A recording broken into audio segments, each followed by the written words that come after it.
करेंगे। विधानसभा में यूडीएच की अनुदान मांगों पर बहस के दौरान बीजेपी विधायक गोपाल शर्मा के कमेंट को लेकर भारी हंगामा हुआ है, जहां कांग्रेस विधायक रफीक खान अनुदान मांगों पर बोलते हुए शहरी विकास के कामों पर कांग्रेस और बीजेपी राज की तुलना कर रहे थे।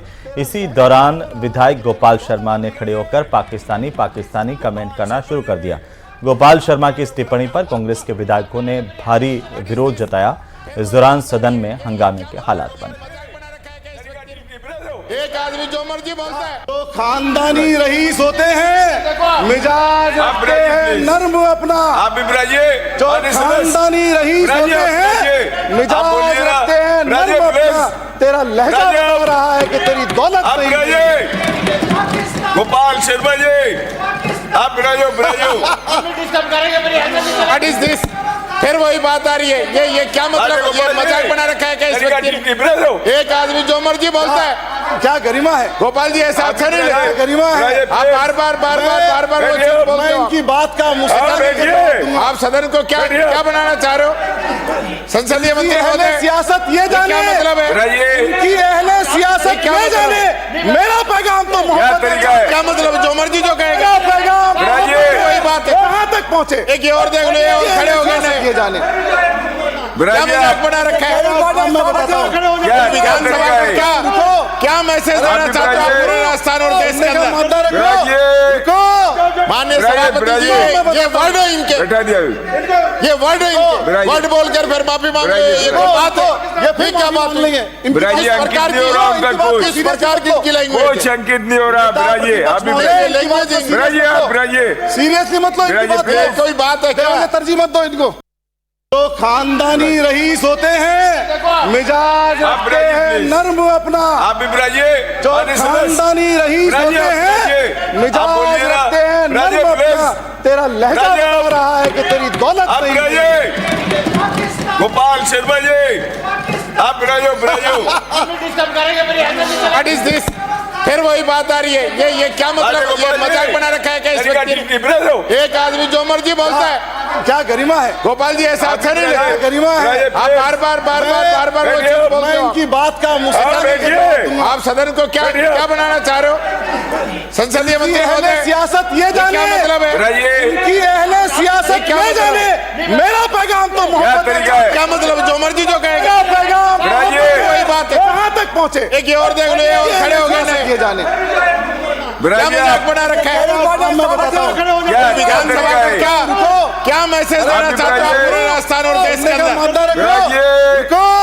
माननीय सभापति जी, ये वर्ड है इनके, ये वर्ड है इनके। वर्ड बोलकर फिर माफी मांग रहे हैं। ये कोई बात है? ये फिर क्या बात नहीं है? किस प्रकार की इनकी लैंग्वेज? शंकित नहीं हो रहा। सीरियसली मतलब कोई बात है क्या? तरजीह मत दो इनको। तो वहीं विधानसभा के बजट सत्र में शुक्रवार को सदन में 12 जिले में फर्जी पट्टा घोटाले को लेकर जमकर बहस हुई। इस मुद्दे पर नेता प्रतिपक्ष और बीजेपी विधायक के बीच में तीखी नोकझोंक देखने को मिली।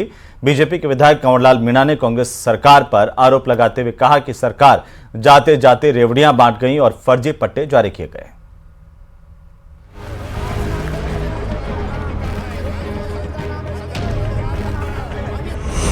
विधानसभा में फर्जी पट्टा घोटाले पर हंगामा। प्रश्नकाल में एमएलए कंवरलाल ने उठाया सवाल। सदन में कुछ देर हुआ इस मुद्दे पर हंगामा।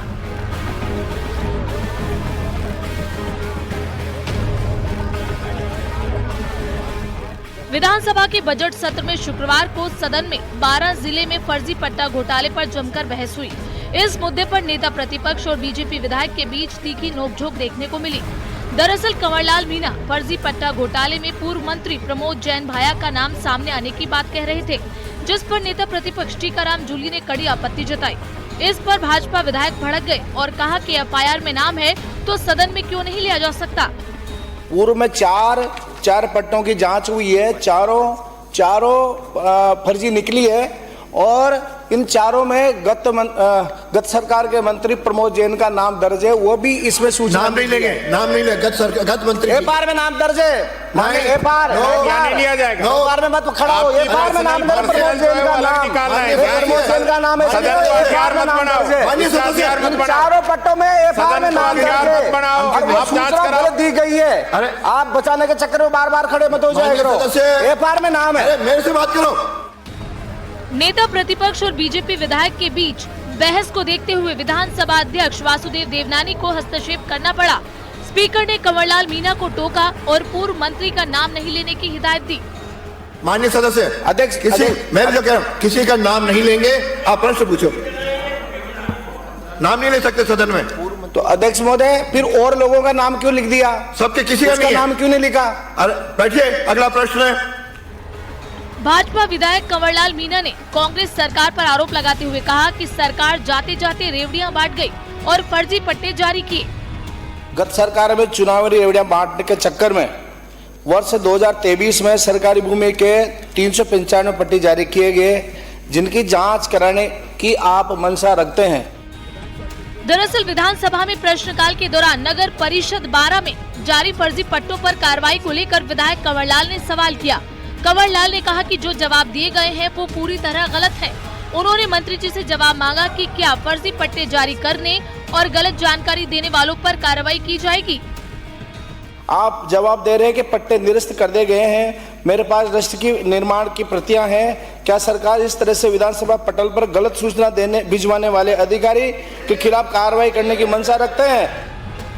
इस पर मंत्री झाबर सिंह खर्रा ने साल 2021 से 2024 में जारी किए गए पट्टों की जानकारी दी और भरोसा दिलाया कि जो गलत तरीके से कॉलोनी काटते हैं या फर्जी पट्टे जारी करते हैं, उनके खिलाफ सख्त कार्रवाई की जाएगी। नगर परिषद 12 में वर्ष 2021 से 2024 तक की अवधि में विभिन्न श्रेणियों में कुल 1448 पट्टे जारी किए गए थे। उक्त अवधि में 166.66 वर्ग गज के 4 फर्जी पट्टे जारी होने का तथ्य संज्ञान में आने पर परिषद द्वारा कार्रवाई करते हुए इन पट्टों को राजस्थान नगरपालिका अधिनियम 2009 की धारा 73 के तहत बोर्ड को प्राप्त अधिकारों के अंतर्गत कार्रवाई करते हुए निरस्त कर दिया गया। माननीय सदस्य ने जो आरोप लगाया है कि पट्टे निरस्त होने के बाद उनका रजिस्ट्रेशन हुआ, बिक्री हुई और निर्माण की प्रक्रिया जारी हुई, अगर ऐसा कुछ हुआ है तो इसकी जांच करवाकर जो भी दोषी कर्मचारी, अधिकारी या जनप्रतिनिधि होगा उसके खिलाफ विधि अनुसार कार्रवाई की जाएगी। बहरहाल मंत्री झाबर सिंह खर्रा ने सदन में भरोसा दिलाया। एडवोकेट की मौत के बाद वकीलों की हुंकार। खानापूर्ति से नहीं चलेगा काम।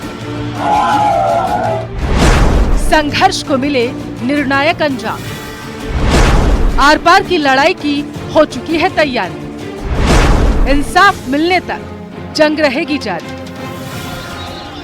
अजमेर में वकील की हत्या से उपजा आक्रोश लगातार बढ़ता जा रहा। जेएलएन अस्पताल की मोर्चे के बाहर वकीलों का धरना अभी भी जारी है। पुष्कर के अधिवक्ता की मौत के बाद आप मोर्चरी के बाहर हंगामा हो गया है। जेएलएन अस्पताल के बाहर भारी पुलिस जाब्ता तैनात किया गया है। मोर्चरी की तस्वीरें दिखाना चाहूँगा। यहाँ पर एडिशनल एसपी रैंक के 2 अधिकारी मौजूद हैं, साथ साथ कई पुलिस अधिकारी जो है मोर्चरी के बाहर तैनात किए गए हैं। चारों ओर पुलिस का यहाँ पर जो है जमावड़ा है, तो साथ साथ वहीं समझाइश का दौर भी जो है वकीलों से किया जा रहा है। शुक्रवार को समझा बुझाकर समाधान पाने की कोशिश का कोई नतीजा नहीं निकला। वकीलों ने शनिवार को अजमेर जिला और ब्यावर बंद करने का आह्वान भी किया। हमारे जो मुआवजा की राशि, सरकारी नौकरी और जो हमारी मांगे पूरी करने का जो आश्वासन और किसी प्रकार का भी सरकार की तरफ से हमें मिला नहीं है। इसलिए हम सब लोग अपन व्यापारिक संगठनों से और संपूर्ण अजमेर की जनता से निवेदन करते हैं कि कल हमने अजमेर बंद की घोषणा की है। अब वकीलों के आक्रोश की आप वजह समझिए। डीजे बंद कराने में गई जान। 2 मार्च को पुष्कर के रहने वाले पुरुषोत्तम जाखेटिया पड़ोस में डीजे बंद करवाने के लिए गए थे। 1 दर्जन से ज्यादा लोगों ने जाखेटिया के साथ मारपीट की। गंभीर अवस्था में अस्पताल में उन्हें भर्ती कराया गया। शुक्रवार सुबह जाखेटिया की मौत हो गई। अजमेर बार एसोसिएशन ने मृतक वकील के परिवार के एक सदस्य को सरकारी नौकरी, मुआवजा और आरोपियों के खिलाफ निर्णायक कार्रवाई की मांग की। बार एसोसिएशन की मांग 1 करोड़ रुपए की आर्थिक सहायता, परिवार के सदस्य को रोजगार दिया जाए, 15 दिनों के अंदर चालान पेश किया जाए, 15 दिन के अंदर ट्रायल भी खत्म किया जाए, एडवोकेट प्रोटेक्शन एक्ट लागू किया जाए, पुष्कर में अवैध शराब के ठेके, अवैध डीजे को जब्त किया जाए। घर वालों ने मना कर दिया है कि जब तक सारे मुलजिम पकड़े नहीं जाएंगे और हमारी मांगे पूरी नहीं होगी तब तक हम यहाँ से बॉडी को नहीं उठाएंगे। जांच होनी चाहिए कि पुलिस प्रशासन ने 10 दिन में क्या किया, क्या कार्रवाई की, मुलजिमों को पकड़ने के क्या प्रयास किए, उनकी ये जो लीपापोती हुई है इस प्रकरण के अंदर, वो सब सामने जनता के सामने आनी चाहिए। इन्होंने 10 दिन में मुलजिमों को पकड़ने के क्या प्रयास किए, मुलजिमों को पकड़ के लाने के इन्होंने क्या प्रयास किया, मुलजिमों को बुलाया, या इनके ऊपर किसी जनप्रतिनिधि का या किसी समुदाय विशेष का या जाति विशेष का दबाव था। तो ये घटना को लेकर के डिस्ट्रिक्ट बार एसोसिएशन ने हमें अभी ज्ञापन दिया है और अपनी मांग रखी है, उनसे हमने वार्ता की है और जो भी इस पर सख्त से सख्त कानूनी कार्रवाई हो सकती है वो हम निश्चित रूप से करेंगे। घटना दुखद है और मैंने एसपी साहब से, डीआई साहब से बात कर ली है और हम सख्त कानूनी कार्रवाई करेंगे। अधिवक्ताओं ने पुष्कर में आयोजित होने वाली अंतर्राष्ट्रीय होली महोत्सव को लेकर भी विरोध करने का फैसला कर लिया है। बार एसोसिएशन ने साफ कहा कि जब तक उनकी मांग सरकार नहीं मानेगी उनका आंदोलन जारी रहेगा।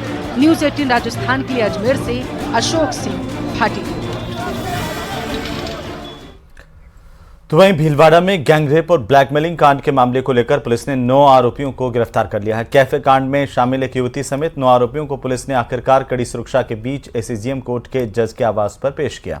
एसीजीएम कोर्ट के न्यायिक मजिस्ट्रेट ने सभी 9 आरोपियों को जेल भेजने के आदेश दिए हैं। सीओसीटी मनीष बड़गुर्जर ने कहा है कि इस मामले में गिरफ्तार आरोपियों की रिमांड अवधि पूरी होने के बाद एक युवती समेत 9 आरोपियों को एसीजीएम कोर्ट के न्यायिक मजिस्ट्रेट के सामने पेश किया गया। इस पर सभी आरोपियों को जेल भेजा गया है। वहीं मामले की जांच के लिए एसपी धर्मेंद्र सिंह ने एसआईटी का गठन किया। यह आरोपियों और वह घटना से जुड़े तथ्यों की जांच करेगी। आरोपियों के गिरोह के रूप में संगठित होने की संभावना तलाश करना और आय से अधिक संपत्ति होने पर फंडिंग के स्रोत की जांच करना प्रमुख है। उत्तर प्रदेश में आयकर विभाग ने कई ठिकानों पर बड़ी कार्रवाई की है। आयकर विभाग की तरफ से जयपुर, लालसोट, बहरोड में कई ठिकानों पर एक साथ छापेमारी की गई। आयकर विभाग की टीम ने कारपेट बिल्डर, कार्गो सर्विस से जुड़े व्यापारियों पर रेड की। वहीं इनमें आशादीप बिल्डर्स, प्रेम कार्गो, लॉजिस्टिक फर्मों पर आईटी की रेड हुई। कारपेट बेचने से जुड़ी फर्म पर्शियन कारपेट्स और 24 ठिकानों पर भी कार्रवाई की गई, जिसमें अनिल गुप्ता, अशोक पाटनी और शब्बीर खान के आवासों पर यह कार्रवाई हुई। ब्रह्मपुरी, राजहंस कॉलोनी, बजाज नगर और बापू नगर में जयपुर में कार्रवाई की गई। अब तक कुल 24 लॉकर्स और 3 करोड़ कैश बरामद हुआ है। लॉकर्स में पाई गई ज्वेलरी की कीमत का आकलन लगातार टीम कर रही है। उधर भरतपुर में धौलपुर एसीबी की कार्रवाई के बाद अब एक ऑडियो क्लिप वायरल हो रहा है। दरअसल उपखंड अधिकारी कार्यालय में हो रहा भ्रष्टाचार अब किसी से छिपा नहीं है। भरतपुर एसडीएम कार्यालय से जुड़े एक मामले में एसीबी की तरफ से पटवारी की गिरफ्तारी के बाद अब अधिकारी भी जांच के घेरे में आ गए हैं। इसमें पटवारी और परिवादी के बीच 1 लाख रुपए की रिश्वत की बात हो रही है। दरअसल धौलपुर एसीबी की टीम ने 15,000 रुपए की रिश्वत लेते हुए पटवारी दिनेश सैनी को रंगे हाथों गिरफ्तार किया था, जबकि इससे पहले वो 2 लाख रुपए ले चुका था, जिसके बाद सामने आई ऑडियो क्लिप ने कई अधिकारियों को भी संदेह के घेरे में खड़ा कर दिया है। पिछली बार तो सब पार्टी 50 देख गई थी। अच्छा, बता दी तुमने? विश्वास किया थी मैंने। हाँ, मैं बता दी मैंने। ये सब पिछली बार मामला था जब पार्टी 50 देख गई थी। हाँ। अरे यार नहीं यार, इतने में से नहीं बैठेगा यार, इतने में तो मैं क्या करना यार, ये करवा दो। अच्छा, है ना? हाँ। तो मैंने साहब ठीक है साहब, कोई बात नहीं, मैं करता हूँ ना। आप सुनो, हाँ। मेरा कहने मतलब ये, अच्छे लोग में मत पड़ना, अब स्थिति ऐसी नहीं है। हाँ, ठीक है। वहाँ में बताऊँ मैं, मैंने एक ही कही है, वहाँ में 10-5 हज़ार था, मैं निकाल लूंगा, मैं तब निकाल जाए अपने लिए ऐसी वैसे। तो वहीं वनरक्षक भर्ती पेपर लीक मामले को लेकर एसओजी ने मास्टरमाइंड हरीश सारण को इंदौर से गिरफ्तार किया है। बाड़मेर का रहने वाला यह हरीश सारण पिछले 8 महीने से फरार था। बांसवाड़ा पुलिस ने इस पर 25,000 रुपए का इनाम घोषित कर रखा था। हरीश सारण उदयपुर में ग्रेड 3 टीचर के पद पर भी रह चुका है। वन रक्षक भर्ती 2020 पेपर लीक मामला। मुख्य आरोपी हरीश सहारण गिरफ्तार। एसओजी को 8 महीने बाद मिली सफलता। बांसवाड़ा के बहुचर्चित वन रक्षक भर्ती पेपर लीक मामले में एसओजी को बड़ी सफलता मिली है। टीम ने इस मामले में मास्टरमाइंड बाड़मेर निवासी हरीश सहारण उर्फ हीराराम को डिटेन कर लिया है। हरीश को इंदौर से हिरासत में लिया गया। आरोपी से बांसवाड़ा में पूछताछ होगी। हरीश पर 25,000 रुपए का इनाम घोषित था और वो 8 महीने से फरार चल रहा था। वन रक्षक पेपर लीक मामले में 8 माह से जो फरार चल रहे आरोपी मुख्य आरोपी को एसओजी टीम ने इंदौर से गिरफ्तार किया है। साथ ही आरोपी पर 25,000 का इनामी भी घोषणा की गई थी। आज एसओजी टीम ने उसको कोर्ट में पेश किया है। साथ ही पीसी रिमांड की कोर्ट में मांग की है। 13 नवंबर 2022 को बांसवाड़ा से वन रक्षक भर्ती परीक्षा का पेपर लीक हुआ। आरोप है कि मुख्य आरोपी हरीश सहारण बाड़मेर से इसे लेकर आया था और परीक्षा से 2 घंटे पहले मोबाइल के जरिए अभ्यर्थियों को रटवाया। ये सारा खेल बांसवाड़ा के 2 अलग-अलग घरों से हुआ। इसके लिए हर एक अभ्यर्थी से 8-8 लाख रुपए लिए गए। 28 जून 2024 को बांसवाड़ा के शास्त्री नगर निवासी प्रवीण मालवीय की गिरफ्तारी से ये मामला खुला। प्रवीण ने बताया कि वीडियो सकन खड़िया ने हरीश सहारण और जेईएन अभिमन्यु सिंह के साथ मिलकर पेपर लीक की साजिश रची। इस मामले में अब तक 11 आरोपियों की गिरफ्तारी हो चुकी है, जिनमें 6 वन रक्षक, 5 एजेंट, 2 शिक्षक और 1 जेईएन शामिल है। हरीश के पकड़ में आने से अब इस प्रकरण में कई खुलासे होने की संभावना है। ऐसे में मामले में और भी गिरफ्तारियां हो सकती हैं। पुलिस इस केस में 15 लोगों के खिलाफ नामजद रिपोर्ट भी कर चुकी है। देखने वाली बात यह है जो मुख्य आरोपी है हरीश करके, वो अब किस मामलों में और खुलासा करता है। वो सब मुख्य जो कहीं इसमें जुड़े हुए रहेंगे कनेक्शन, उसका भी अब हरीश जो है आरोपी वो क्या खुलासा करता है। एसओजी टीम लगातार इस जिले में कार्रवाई कर रही थी और आज मुख्य आरोपी को गिरफ्तार कर लिया गया है। बांसवाड़ा से आकाश सेठिया, न्यूज़ 18 राजस्थान।